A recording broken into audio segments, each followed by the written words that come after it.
sabes que puedes aprender sobre lo que es salud pública, todo lo que se refiere a lo que es tu salud, vas a poder conocer acá. Como todos los sábados, ustedes ya me conocen, ya saben, su anfitrión, Mario Zurita, quien les saluda todas las mañanas, todos los sábados.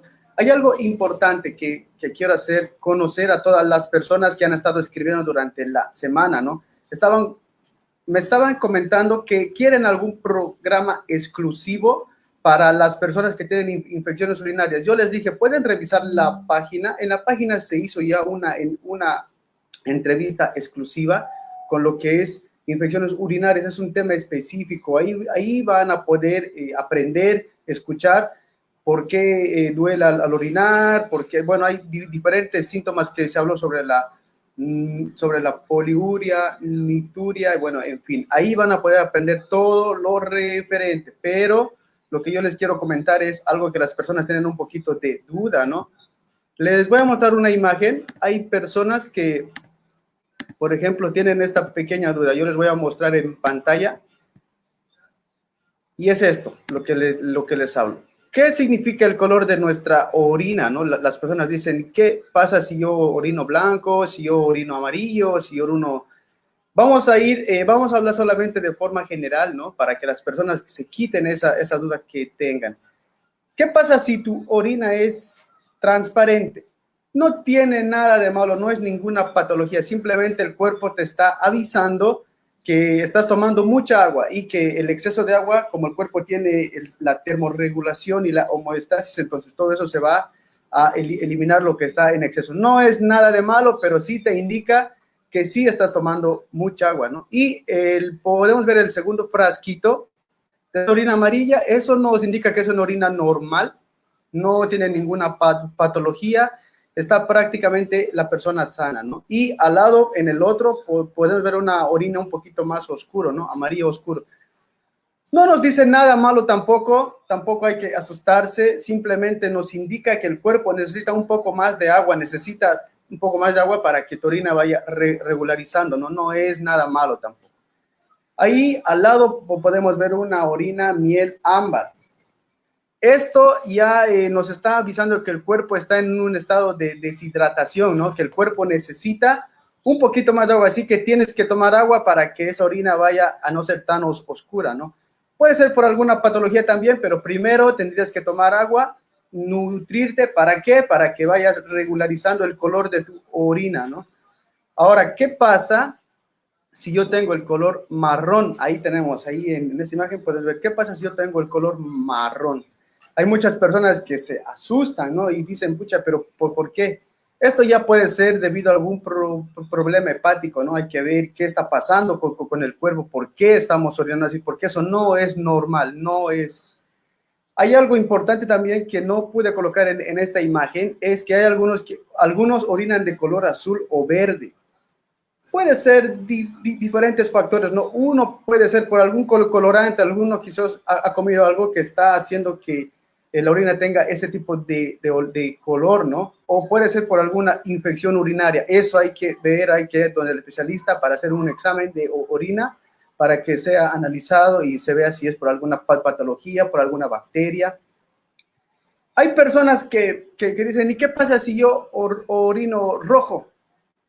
Igual puede ser por dos causas, no puede ser por algún daño renal, que quizás hay unos piocitos ahí que están, se ve la presencia de sangre, ¿no? En la orina, o puede ser que tú también, hay personas que comen demasiada ensalada, como estamos en el mundo fitness, entonces las personas tienden a comer mucha remolacha y pues por eso es que orinan un poquito rojo. No es malo, primero hay que ver qué ha comido, qué se está alimentando para que no tenga ese miedo, ¿no? Ahora, si no ha comido la remolacha, entonces habría que ir al médico para que se haga su respectiva revisión, ¿no? Y no se asuste. Hay algo también muy frecuente que las personas dicen, ¿por qué mi orina es espumosa? ¿Por qué yo orino y sale espuma como si fuera una lavaza? Eso nos avisa que el cuerpo está en un exceso de proteína. Ahí ya hay que tener mucho cuidado porque podría ser por una falla renal, ¿no? Así que Ya les he explicado un poquitito de los diferentes tipos de orina, los colores, algo general, para que las personas más o menos entiendan. Y si hay algo que tienen duda, consulten al especialista, vayan al médico, háganse sacar un ego, que se llama, es un examen clínico de orina que sirve para valorizar, ¿no? Órganos internos, quizás hay alguna infección urinaria alta, baja, entonces todo eso ustedes pueden ver. También me comentaron que, ¿qué pasa si mi orina tiene olor? ¿O cómo podría quitar esa orina? ¿Cómo podría yo quitar el olor de mi orina? Bueno, siempre toman en cuenta esto, ¿no? El remedio de las abuelitas, ¿no? De nuestros abuelos. El consejo de la abuela nos dice que tenemos que agarrar un vaso de agua, agarramos un vaso de agua, agarramos una cucharita de bicarbonato de sodio, lo movemos, tomamos, entonces eso nos va a ayudar a que el olor que tenemos en la orina se neutralice con esto del que el pH cambia, ¿no? Eso es lo que nos va a ayudar, pero hay algo importante, no nos está curando, ¿no? No nos está curando. Si tu orina vuelve a tener olor, si viene así, entonces tienes que ir sí o sí al médico para tu respectiva revisión. Eso es lo que la gente nos ha escrito, lo que nos estaba pidiendo, alguna aclaración, ahí ya les he mostrado un poquitito. Y hay algo que yo estoy un poco molesto, ¿no?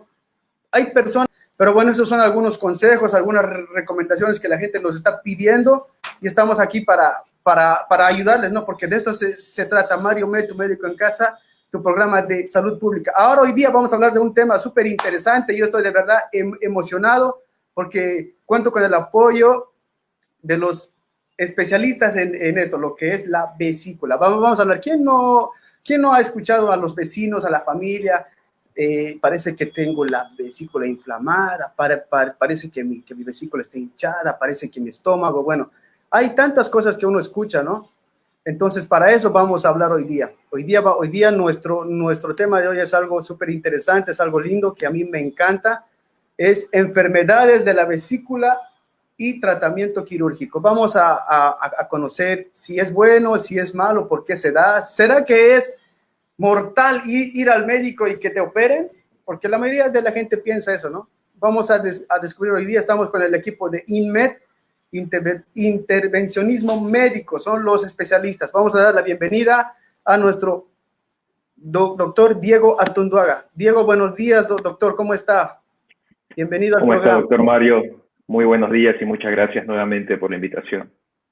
Bien, y el doctor tampoco viene solo, siempre es un equipo, porque en el hospital somos un equipo desde el paramédico que viene, la enfermera, licenciada, todos son un equipo y se tiene que trabajar por igual. Vamos a dar la bienvenida también al doctor Ricardo Villarruel. Bienvenido, doctor. Muy buenos días, muy buenos días, doctor Mario. Buen día, Diego. Muy buenos días a todos los que nos escuchan y nos están viendo a través de las redes sociales. Y muchas gracias por invitarnos nuevamente a tu programa. Hoy día quiero que hablemos claro para las personas porque quiero que se quiten esa espina que tienen duda, ¿no? De lo que es la infección de la vesícula y el tratamiento quirúrgico, que la gente es lo que más tiene miedo, ¿no? Tiene terror con eso. Claro que sí, vamos a estar dispuestos a resolver cualquier cuestión desde la parte anatómica, cómo es la sintomatología en caso de un dolor relacionado con la vesícula, en qué consiste la cirugía y cuáles son las complicaciones que pueden haber después de esta, si es que existen. Perfecto. Vamos a empezar entonces, con el doctor Diego. Él nos va a dar una explicación acerca del tema de hoy, ¿no? Hoy día vamos a hablar de enfermedades de la vesícula y tratamiento quirúrgico. Muy bien.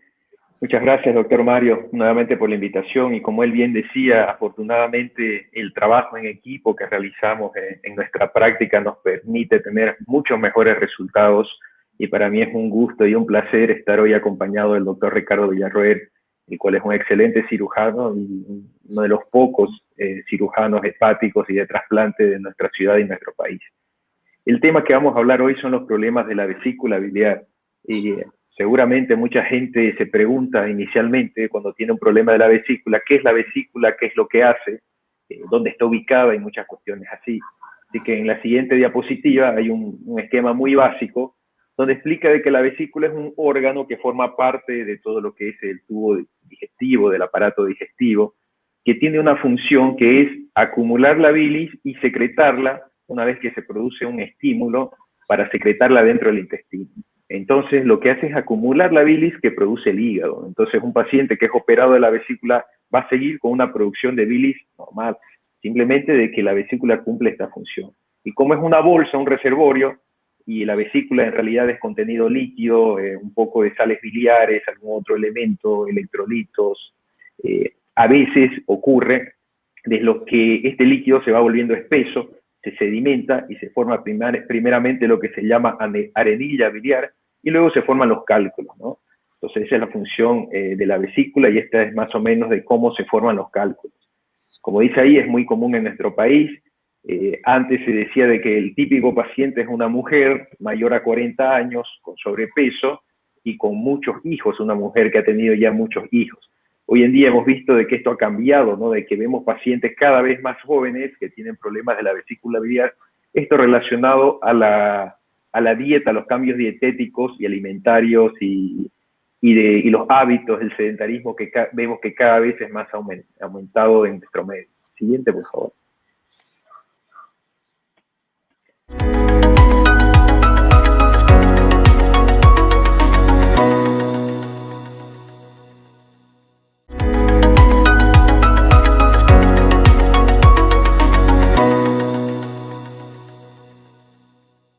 Entonces eso le da cualquier patología que haga que aumente la secreción de colesterol, porque la mayoría de estos cálculos o piedras de la vesícula son formados por colesterol.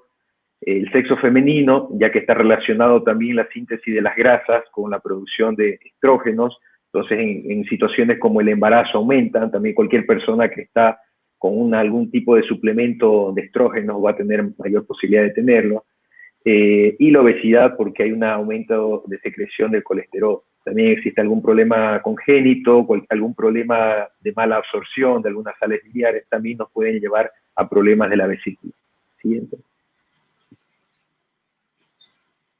Esto es lo que explicaba anteriormente de cómo se forman los cálculos. Primero se van, en el dibujo de la izquierda se ve cómo se van impactando hasta formar cálculos, piedras cada vez más duras, hay de diversos tamaños.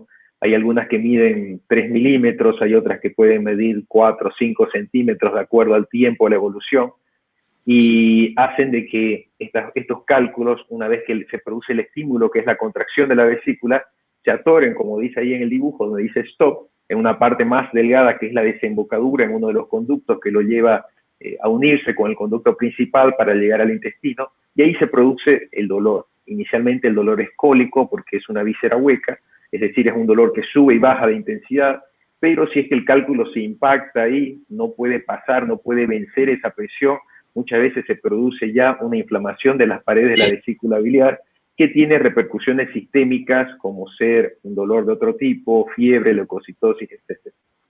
Siguiente, por favor. Y para realizar el diagnóstico de esta enfermedad, como en todas las patologías, la hacemos principalmente por la presentación clínica. Entonces, un cólico biliar es un dolor de pocas horas de evolución que generalmente cede con un antiespasmódico. Entonces, el típico paciente que sabe que come algo grasoso, come algo fuera de su dieta normal, le duele, toma algún antiespasmódico y el dolor cede después de cierto tiempo. Sin embargo, esto cuando pasa el tiempo se puede complicar con inflamación de las paredes de la vesícula. La terminación itis quiere decir inflamación, entonces una colecititis es una inflamación de las paredes de la vesícula biliar, lo que hace que el dolor se torne continuo en vez de cólico, persisten durante más tiempo y tiene que utilizarse otro tipo de medicación para que calme el dolor o inclusive uso de antibióticos. Entonces, mientras más tiempo pasa o mientras los cólicos son más frecuentes, existen más posibilidades de tener complicaciones. Los laboratorios inicialmente pueden ser normales, pero en un proceso, cuando ya la vesícula está inflamada, puede haber leucocitosis, que quiere decir aumento de los glóbulos blancos, algunas enzimas hepáticas pueden estar aumentadas, algunos pigmentos hepáticos como las bilirrubinas pueden estar ligeramente aumentadas, y lo más importante son los cambios en la ecografía abdominal. Entonces, la forma de diagnosticar algún problema de la vesícula biliar es a través de una ecografía abdominal. Es el mejor método, tiene una sensibilidad muy buena, que quiere decir de que es muy difícil que que una enfermedad se nos pase, por así decirlo, siempre y cuando esté en manos bien entrenadas. Y ahí se ven las típicas imágenes de sombra que proyectan los cálculos o inflamación de la vesícula biliar si estuviera inflamación. Siguiente. Quiero mencionar algunas complicaciones de tener cálculos dentro de la vesícula biliar, ¿no? Entonces, la anterior invitación hablamos del tema de la pancreatitis aguda, que es una causa o una complicación muy importante ya que puede comprometer la vida del paciente. Entonces, esto se produce cuando un cálculo migra y obstruye el conducto principal, donde también desemboca el conducto de Wirsung, que es el conducto del páncreas. Existen otras complicaciones, existen muchas, en realidad voy a nombrar las más comunes, como ser la coledocolitiasis, que es la presencia de un cálculo en el colédoco, que es la vía biliar principal, lo cual a la larga puede originar un proceso infeccioso de la vía biliar que se llama colangitis. Existen otras como unas úlceras que pueden causar, fístulas que pueden causar los cálculos, la impactación de los cálculos, pero estas son las principales y las por las cuales generalmente acuden las personas a nuestros centros médicos. ¿Y cuál es el tratamiento para todo esto? Entonces, hoy vivimos en un mundo donde la comunicación es muy accesible, donde la información es muy accesible, y hemos escuchado cosas que están de moda, como las cirugías con imanes, las cirugías por un puerto, ahora se viene la época de la robótica, ¿no? Que seguramente en algún tiempo va a ser lo mejor.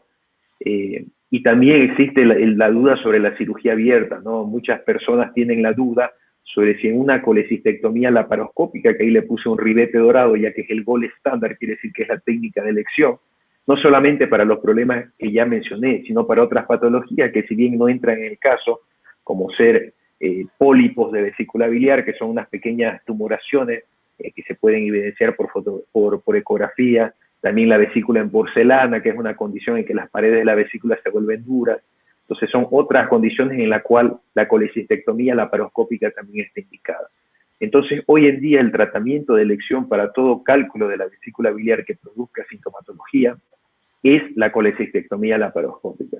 La colecistectomía laparoscópica es una cirugía segura, mini-invasiva, que quiere decir eso, que se utilizan unas pequeñas incisiones que se realizan en el ombligo, por debajo del apéndice sifoides, que es donde termina el esternón, y otros dos puertos que se colocan laterales prácticamente sobre donde se encuentra la vesícula biliar, en el cual el cirujano tiene la ventaja de poder utilizar una cámara de alta definición para colocarla prácticamente a 2 centímetros de lo que es los elementos de la vesícula biliar, y para así disminuir las complicaciones relacionadas a una lesión de la vía biliar o algún otro tipo de complicación intraoperatoria. Entonces, este tratamiento es mejor para el cirujano, ya que tiene una mejor visión y por lo tanto una mejor seguridad. Es mejor para la institución, ya que los pacientes generalmente están 1 o máximo 2 días internados. Existen programas o lugares donde el paciente se le da de alta el mismo día que se opera en la mañana y se va a su casa en la noche. Y por supuesto es mucho mejor para el paciente, ya que al ser una cirugía de menos invasión, la recuperación es mucho mejor. Entonces, al haber menos manipulación de los órganos, desde ya menos heridas en la piel, en la aponeurosis, que son los tejidos más profundos, el paciente experimenta muy poco dolor en el postoperatorio y su recuperación es muy rápido. ¿Qué quiere decir eso? Que un paciente que se opera hoy es dado de alta mañana y probablemente en unos cuantos días va a realizar su actividad normal como si no hubiera sido operado.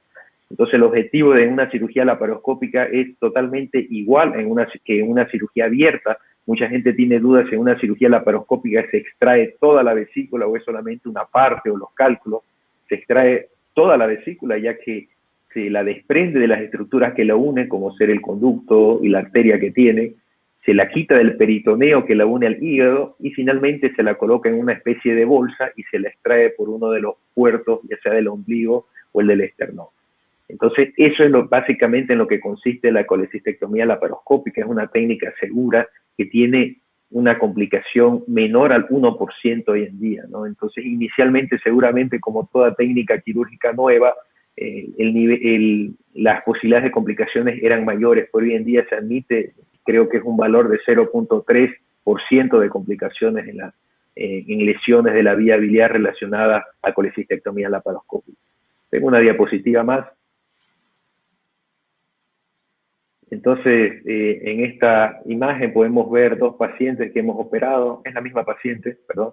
Es la misma paciente. La primera foto es realizada dentro del quirófano y la segunda es, creo que al día siguiente de la cirugía, donde vemos que en este caso hemos utilizado solamente 3 puertos y la cicatrización de esta paciente va a ser muy buena y prácticamente va a quedar sin ninguna cicatriz, ¿no? Entonces, inclusive a veces se puede utilizar algún pegamento en piel para cerrar la piel y no es ni siquiera necesario realizar puntos en la piel. Entonces, ese es el gold estándar y el tratamiento ideal para todos los problemas de vesícula, ya sea una colelitiasis, una colecistitis aguda, etc.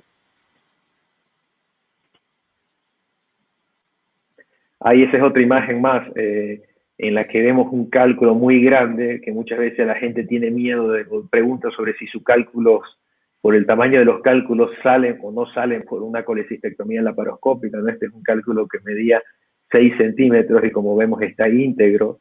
Y bueno, es una cirugía, una colecistectomía laparoscópica que fue realizada con total éxito y sin ninguna complicación. Al lado vemos la vesícula biliar y una pinza como referencia para el tamaño.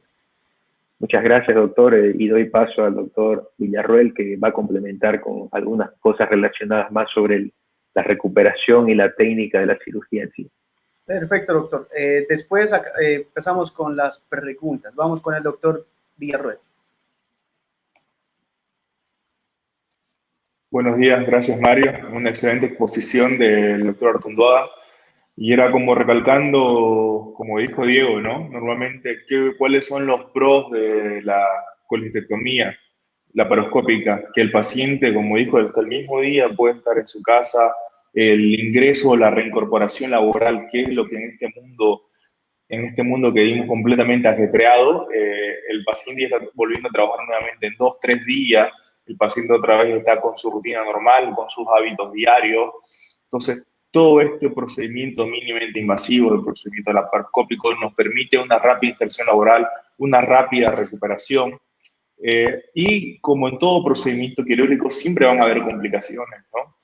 Ya lo mencionó el doctor Artunduaga, ¿no? Todo procedimiento quirúrgico tiene una complicación. Hasta la extracción de un hierro puede tener una complicación. Y en sí estas complicaciones no son porque el mismo médico las busca, sino a veces se dan por el cuadro de larga data del paciente o el cuadro crónico. Te pongo un ejemplo, un paciente que le diagnosticaron colelitiasis a los 18 o 20 años, no se hace operar y se va a hacer operar a los 50 años, después de que ha tenido 20 episodios cólicos, 20 episodios de colecistitis, 5 internaciones. Entonces, nosotros vamos a entrar a ese abdomen y ese abdomen va a estar toda la anatomía irregular, toda la anatomía va a estar completamente deformada y no va a ser como operar a un paciente con su primer cólico. Entonces, esto también hacemos un llamado al mismo paciente, ¿no? Mientras más tiempo espera, mientras más episodios de cólico, más episodios de internación tiene, el procedimiento quirúrgico va a ser mucho más complejo, ya sea de la manera laparoscópica o de la manera abierta. Igual todo procedimiento complejo se puede resolver por laparoscopía. Y como lo mencionó el doctor Artunduaga, ¿cuál es la complicación que a veces nos tenemos o más temida que se presente en este procedimiento quirúrgico? Es la disrupción de la vía biliar. Como pueden ver en las imágenes, ese estudio es de una CEPRE, una colegiografía retrógrada endoscópica, a través de un endoscopio de un paciente que se operó de la vesícula y el paciente estuvo amarillo, se pintó de amarillo a los 3, 4 días, ¿no? Entonces, ¿qué pasa cuando el paciente se empieza a pintar amarillo posterior a los días, posterior a la colecistectomía, ya sea abierta o laparoscópica? Nosotros tenemos que pensar que hay un problema en la vía biliar, que hay una alteración. Bien puede ser que una piedra haya caído, que está en el conducto cístico, haya caído al colédoco y lo esté tapando. O otra complicación puede ser que la misma anatomía haya estado deformada y uno, al querer extraerla, ha comprimido o ha clipado el conducto colédoco, que es donde viene la bilis del hígado y va a pasar al intestino. ¿Ya? No nos olvidemos que la bilis también se forma en el hígado y no solo en la vesícula. Entonces, cuando tenemos un paciente amarillo, tenemos que pensar en esas dos opciones. Si fuera una piedra residual, que a veces pasa, que haya ido una piedra que se ha quedado, con este procedimiento que es el CPR o RCP, se puede extraer, ¿no? Pero si fuera una disrupción en la vía biliar por inconveniente intraoperatorio, porque la anatomía estaba muy deformada, porque tenía un síndrome de Mirici, o otras cosas agregantes o sobreagregantes al mismo procedimiento quirúrgico, nosotros tenemos que pensar que ha habido este problema, ¿no? Que la vía biliar ha sido cortada, porque no, a veces no se puede interpretar correctamente la anatomía, por lo que lo anteriormente mencionado, por los procesos repetitivos cólicos, ¿no? Entonces, este porcentaje, ahora ustedes me dicen, ¿me va a pasar a mí cuando me opere? ¿A mí me va a pasar esto cuando me opere? No, porque este porcentaje es muy mínimo, como mencionaba anteriormente mi colega.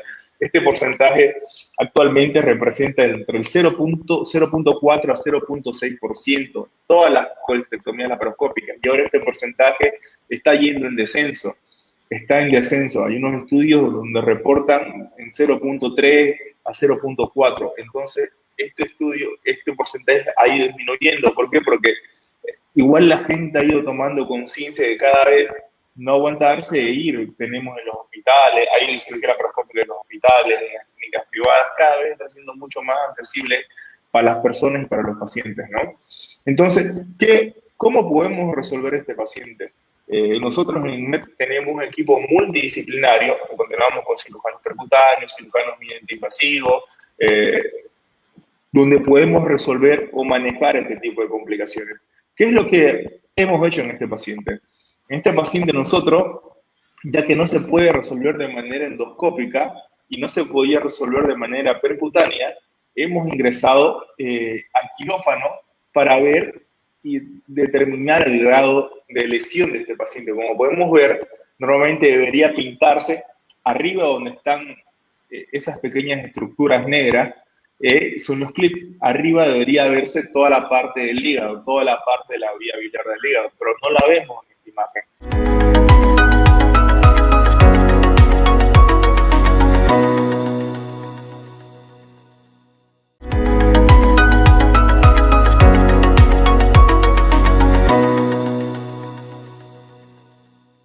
Entonces, por eso hemos decidido ingresar a quirófano. Siguiente, por favor.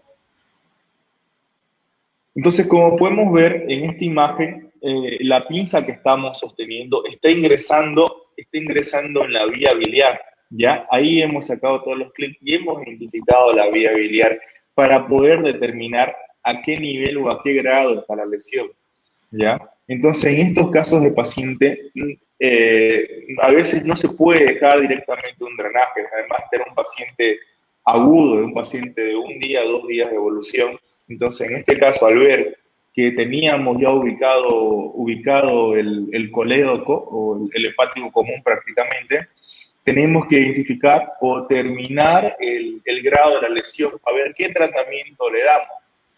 Entonces, por eso nosotros ahí sugerimos o realizamos una colangiografía. Siguiente, por favor.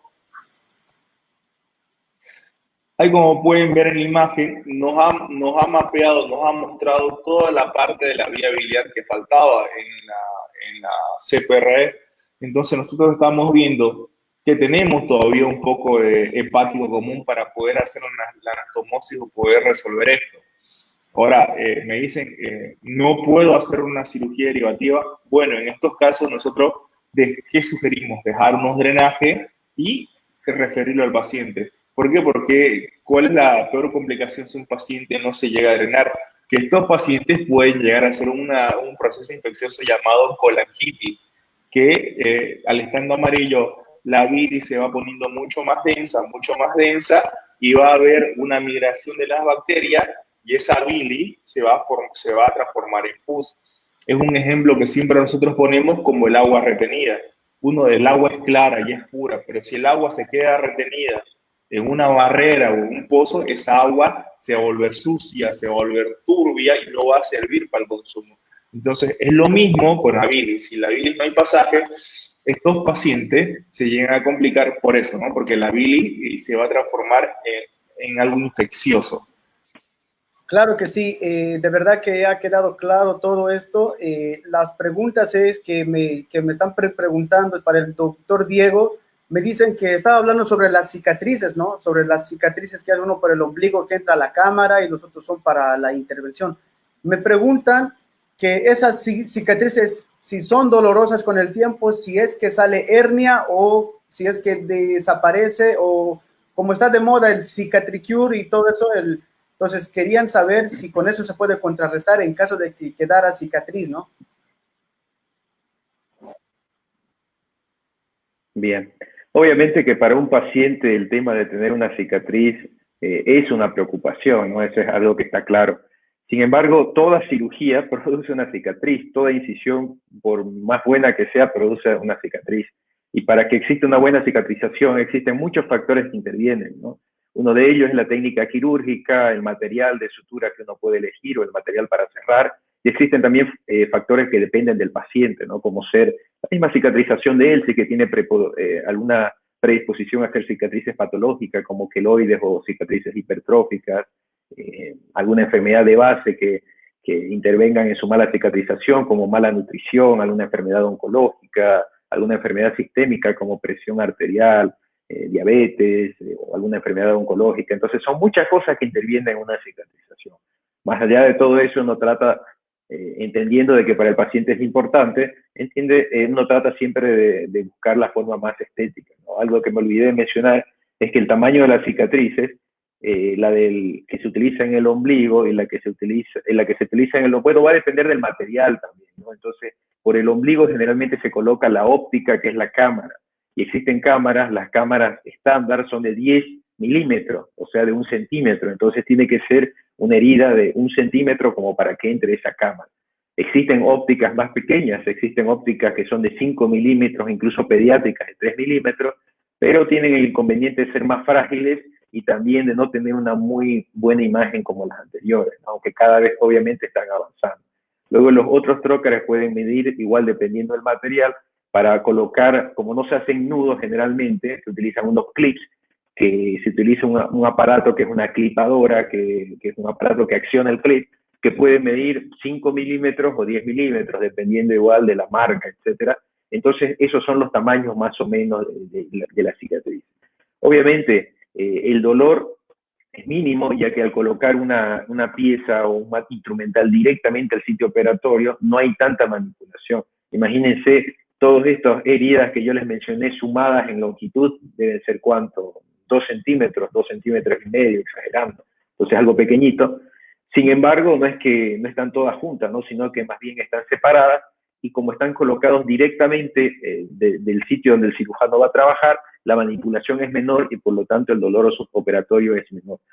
Hernias siempre se pueden producir, ya que una hernia generalmente ocurre por un defecto adquirido, en este caso una incisión.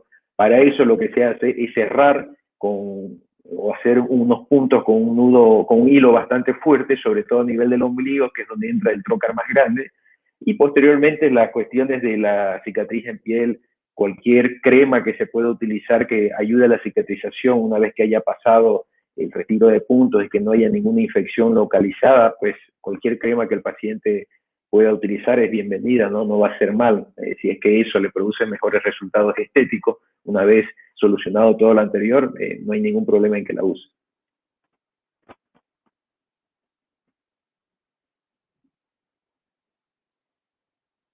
Entonces, está recomendable si la persona desea aplicarse algo extra para su mejor recuperación estética, podría utilizar sin problema, ¿no? Si es que no existe ninguna infección, no hay ningún problema que lo utilice.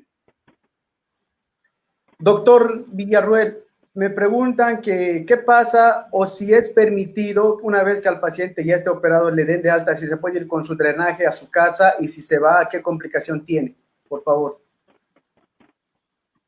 Claro, nosotros, dependiendo del tipo de drenaje, pero a veces cuando hay una fístula o se hace un drenaje biliar, mandamos al paciente con su drenaje. A veces vemos en el hospital que vienen a su control paciente, 2, 3 pacientes vienen con su drenaje. Siempre le explicamos al paciente el cuidado que tiene que tener, no tenerlo fijo, no tenerlo tirante.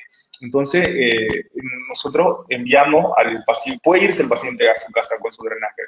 Todo dependiendo qué tipo de drenaje y qué tipo de complicación haya ocurrido o qué drenaje hayamos dejado, ¿verdad? Y una de las complicaciones que puede pasar es que el drenaje se salga. Que el drenaje se salga antes de tiempo. ¿Por qué? Porque a veces uno lo tiene tirante, uno al caminar no se da cuenta, uno cuando está durmiendo a veces no se da cuenta. Entonces, una de las complicaciones que más tenemos es que el drenaje se salga. Es muy difícil que el drenaje se ingrese o quede adentro, porque por la misma presión intraabdominal trata de botarlo, trata de expandirlo, trata de botarlo hacia afuera de la cavidad. Entonces, por eso, la complicación que más tenemos es que el drenaje salga. Pero siempre teniendo los cuidados respectivos, es muy rara vez que pasa esto. ¿Es necesario tener una supervisión de enfermería en casa o uno solo puede tener el cuidado contra ese drenaje, ¿no? Para una posible complicación, por ejemplo, por alguna infección o que se salga también del drenaje, ¿no? No, uno solo puede tener los cuidados, siempre y cuando estemos hablando de drenaje sea, ¿no? Normalmente nosotros enseñamos y capacitamos al paciente. ¿Por qué? Porque el paciente no está en la obligación de saber o conocer cómo tiene que cuidarlo, cómo tiene que manejarlo. Entonces nosotros lo que hacemos, hablamos y capacitamos al paciente para cómo debe tener los cuidados con drenaje, cómo tiene que irrigarlo si que tiene que irrigarlo, cuándo tiene que cerrarlo, cuándo tiene que abrirlo. ¿Por qué? Porque no va a haber mejor persona que diga está funcionando o no está funcionando que el mismo paciente. Entonces, cuando nosotros volvemos a hablar con el paciente, doctor, lo cerré, como usted me dijo tal día, doctor, vino tanto de débito. Entonces, involucrar al paciente con la enfermedad para que él mismo conozca las complicaciones, para que él mismo conozca el manejo de las cosas que está llevando, ¿no? Y nadie lo va a cuidar mejor que él mismo. Perfecto. Vamos con el doctor Diego. Hay una duda que nos dicen. ¿Qué pasa si una vez que sacan la vesícula, porque es un reservorio, ¿no? Usted lo explicó que es un reservorio de la bilis. ¿Qué pasa con esa bilis que se produce? ¿Dónde se guarda? Dice? ¿Dónde se guarda? ¿O qué pasa con el cuerpo?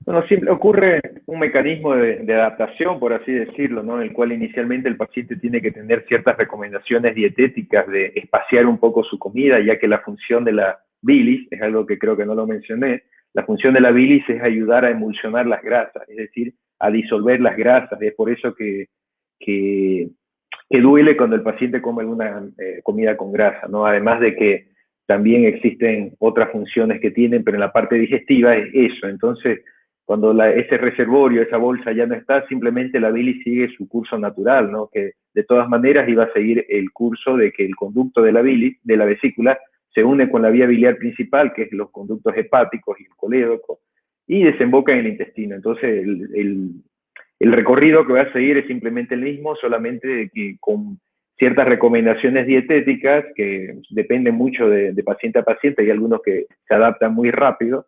El paciente, bueno, simplemente el estímulo de la secreción de bilis se va a ajustar a cuando el paciente reciba la comida en el tubo digestivo. Entonces, no hay ningún problema por eso. ¿Será que es necesario estar bajo la supervisión de nutricionista? Nosotros, como contamos con el servicio de nutrición en nuestra práctica y en el hospital, siempre damos algunas recomendaciones de dieta para los pacientes, ¿no? Pero más allá de eso, el hacer controles o seguimiento de larga data con un nutricionista, no creo que sea necesario, salvo que exista alguna eventualidad digestiva o relacionada con otra patología, ¿no? En el caso de la cirugía de vesícula, y esa es una de las ventajas que también se mencionó, la recuperación es muy rápida y el retorno a las actividades normales es prácticamente inmediata o en los próximos días.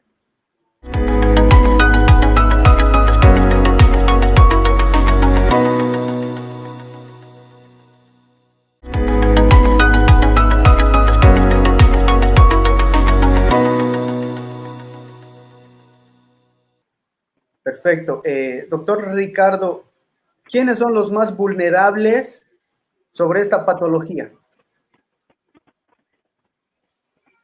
Bueno, como ya me lo mencionó anteriormente, Diego, normalmente antes se pensaba, o se sigue pensando por las 4F, pacientes mujeres obesas, mayor de 40 años, y que tengan sobrepeso, ¿no? Pero más que todo, estamos viendo, ahora vamos a ver en el hospital, ya se habla de colelitiasis infantil, colecistitis infantil, pancreatitis infantil, que esto antes no se veía. Entonces, con el cambio de la dieta, con el cambio de la alimentación, con la introducción de todo lo que es la comida rápida, ha ido aumentando la incidencia de todos los pacientes que tienen colelitiasis. Entonces, decimos que los grupos de ataque o los grupos donde se presentan esta patología han ido cambiando los grupos etarios y cada vez es mucho más común.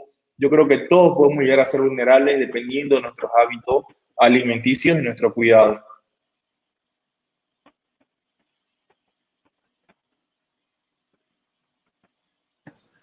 ¿Será que es hereditario esto? Si mi papá ha tenido eso, yo como hijo, o quizás, o es solamente depende al hábito alimentario, como lo acaba de mencionar, ¿no?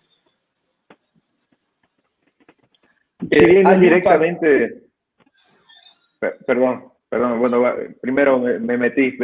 Si bien no directamente el tema anatómico, la presencia de los cálculos no es directamente algo hereditario, pero hay enfermedades de base o alguna alteración en la síntesis de las grasas o en la absorción que pueden predisponer a que un paciente tenga cálculos, ¿no?, en la vesícula, en la familia, pero más allá de eso, creo que Ricardo lo quería complementar.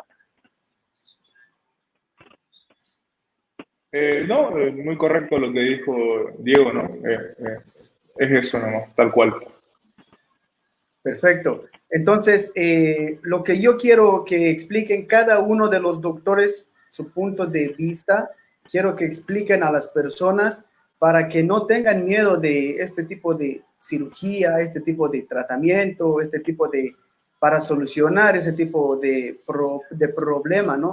¿Qué les recomendarían para que les expliquen de los factores de riesgo, ¿no? Que no es tanto o es mucho, para que las personas quiten ese miedo, ¿no? De ir, porque escuchan, va a venir el cirujano, ya tienen miedo, creo que los dolores desaparecen y la persona dice, pero si estoy bien, por favor. Es importante los hábitos, ¿no? Como mencionamos, los hábitos están muy relacionados con la presencia, no solamente de cálculos en la vesícula, ¿no?, sino de muchas otras enfermedades sistémicas, problemas de hipertensión, problemas que pueden estar relacionados con alteración en cardíacas, etcétera. Entonces los hábitos son muy importantes hoy en día. Sin embargo, una vez que ya está hecho el diagnóstico de colelitiasis, es decir, cálculos en la vía biliar, y más aún si es que ya tiene el paciente dolor o ha tenido algún episodio de inflamación de la vesícula, no existe otra conducta que el tratamiento quirúrgico. Entonces, ninguna hierba natural, ningún, no sé, medicamento tradicional o nada de eso va a hacer que los cálculos se disuelvan. Esto es así, sino que más bien, como lo explicaba el doctor Ricardo, retrasan el tratamiento, lo cual hace que una vez la cirugía se vuelva más complicada, ¿no? Y lo segundo es de que, como hemos descrito durante esta conversación, las complicaciones son mínimas, son menores al 1%. Obviamente que a alguna persona le va a tocar ser ese 1%, lamentablemente, pero las complicaciones son cada vez mínimas y afortunadamente en nuestro equipo tenemos las condiciones para realizar cirugías seguras y también trabajar o afrontar cualquier complicación, ya que es prácticamente lo que hacemos cada día, ¿no? Entonces, sobre todo encabezado por el doctor Ricardo Villarroel, tenemos un segmento de nuestra práctica que se encarga de resolver complicaciones relacionadas con cirugías de la vía biliar. Perfecto. Escuchamos al doctor Villarroel, ¿qué les puede hablar a esas personas para que no tengan miedo, no? Bueno, como dijo Diego, no hay que tener miedo a la cirugía, hay que tenerle miedo más adelante. ¿Por qué? Porque nos va a complicar la cirugía, se va a complicar el paciente, van a aumentar los días de recuperación, va a aumentar la morbilidad, como nosotros decimos, y pues se puede llegar a transformar en un cáncer de vesícula. Actualmente no es protocolo, pero en otros países vecinos como nosotros de Chile, el paciente que se diagnostica con colelitiasis, inmediatamente se lo programa para hacer una colecistectomía laparoscópica y todas las vesículas se envían a estudiar a un estudio histopatológico. Entonces yo creo que nosotros más adelante como medida de salud pública vamos a ir tomando esa conducta también. ¿Por qué? Porque está en aumento la tasa de incidencia de cáncer de vesícula en nuestro país, ¿no? Entonces, para llegar a evitar complicaciones futuras, nosotros recomendamos y aconsejamos que se operen y que se haga la cirugía de vesícula, ¿no? Y como dijo el doctor Artunduaga, lamentablemente, aunque sea un poco frío, a veces a alguna persona le va a pasar la complicación. Y no ocurre la complicación porque el cirujano quiera, sino es por las mismas cosas que se van presentando al estar afrontando la patología, ya sea por los episodios anteriores, porque la anatomía está variada, está diferida, como lo vemos normalmente en los pacientes, y más que todo eso, ¿no? Pero dentro de todo es un procedimiento muy seguro. Perfecto. Mandan también saludos al doctor Diego Artunduaga y al doctor Ricardo Villarroel de Cochabamba. Milenka nos dice, muy buena exposición, felicidades a los doctores Diego y Ricardo. Esta participación, algo simple, simplemente para decir de que la cirugía de vesícula biliar es algo seguro. Afortunadamente tenemos muy buen equipo en cuanto a experiencia y capacidad de resolver cualquier complicación que se nos enfrente. Así que nos sentimos muy seguros al momento de trabajar en esta patología. Los conocen, ellos son nuestros especialistas del equipo INMED, Intervencionismo Médico. Entonces vamos a programar con ellos otros temas, otras fechas, porque de verdad que la medicina es apasionante, es importante, de verdad que uno queda emocionado. ¿Cuánto no quisiera quedarme yo con ellos y hablar todo el día sobre lo que estamos hablando? Pero lastimosamente el tiempo nos juega en contra, ¿no? Muchas gracias, doctor Diego, doctor Ricardo, por estar con nosotros y formar parte de la familia que es Mario Med, tu médico en casa. Vamos a estar en contacto siempre, vamos a programar más temas y vamos a estar enseñando a las personas a que no tengan miedo, ¿no? de ir al médico, a que no tengan miedo de someterse a una cirugía, porque ellos tienen que entender que es importante detectar a tiempo, la cirugía es menos complicada, la recuperación es más rápida y el paciente queda como si no hubiera pasado nada. Muchas gracias, doctor Ricardo. Que le vaya bien.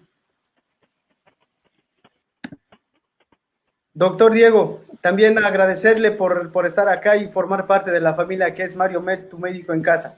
Vamos a programar otro tema, otra fecha para seguir conversando sobre lo que es salud pública.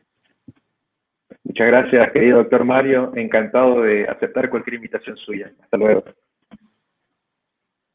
Esto ha sido Mario Med, tu médico en casa. Ustedes han podido escuchar, han podido aprender de estos maravillosos profesionales que se apasionan por la medicina y ustedes ya tienen claro lo que son las enfermedades de la vesícula. Ya saben, hay que ver mucho, tiene que ver mucho con lo que es la alimentación, tiene que ver mucho con el estilo de vida que uno tiene. Y lo más importante, para finalizar esto, ¿no?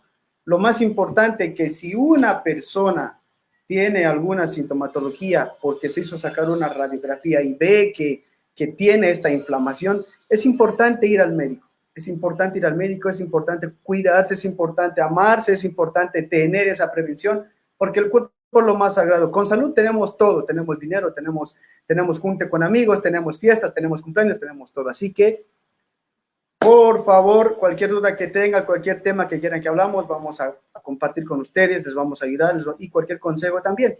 Así que estamos para acá. Esto ha sido Mario Med, tu médico en casa. Nos vemos el próximo sábado con un nuevo tema, con un nuevo consejo y con unos nuevos invitados. Como siempre, cada sábado, quien les saluda a su anfitrión, Mario Zurita.